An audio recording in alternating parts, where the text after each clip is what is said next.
ఏపీలో ఇవాళ ఇద్దరు మంత్రులు బాధ్యతలు స్వీకరించారు. ఒకరు నారాయణ కాగా మరొకరు సత్యకుమార్ యాదవ్. ఏపీ సచివాలయంలో వైద్య ఆరోగ్య శాఖ మంత్రిగా సత్యకుమార్ యాదవ్ బాధ్యతలు స్వీకరించారు.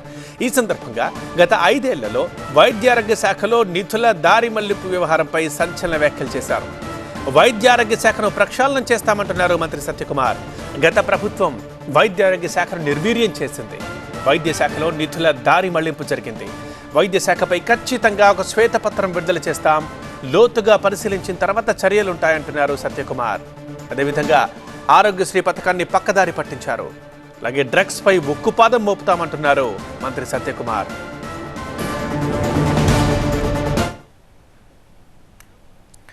వైద్య ఆరోగ్య శాఖపై ఒక శ్వేతపత్రం విడుదల చేస్తామన్నారు మంత్రి సత్యకుమార్ యాదవ్. ఖచ్చితంగా ప్రతి దాని మీద ఒక శ్వేతపత్రం విడుదల చేస్తాను. లోతుగా పరిశీలించాల్సిన అవసరం ఉంది. నేను 2 రోజులుగా పైపైన చూసినవి వాటి ప్రకారం నిధుల దారి మళ్లింపు జరిగింది.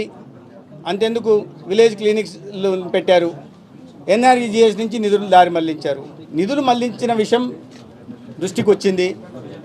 వీటన్నిటి మీద లోతుగా పరిశీలించి ఒక శ్వేతపత్రం డిపార్ట్మెంట్ల వారీగా శ్వేతపత్రం విడుదల చేస్తాం. దాని తర్వాత శ్వేతపత్రం ఆధారంగా జరిగిన తప్పుల పరంగా ఖచ్చితంగా చర్యలు ఉంటాయి. రాష్ట్రంలో డ్రగ్స్ పై ఉక్కుపాదం మోపుతామన్నారు మంత్రి సత్యకుమార్ యాదవ్. గంజాయి డ్రగ్స్ వినియోగం రాష్ట్రంలో ఎక్కువగా ఉంటుంది అనే వార్తలు చూస్తున్నాం. వాటిని గుర్తించడం, బానిసలైన యువతకి డీఅడిక్షన్ సెంటర్లు పెట్టడం, బాధ్యుల మీద కఠినంగా వ్యవహరించడం, డ్రగ్ పెడలర్స్ మీద ఒక ఉక్కుపాదాన్ని మోపే ప్రయత్నం కూడా ఈ ప్రభుత్వం ఖచ్చితంగా చేస్తుంది. డీఅడిక్షన్ సెంటర్లను కూడా ఏర్పాటు చేయడం జరుగుతుంది.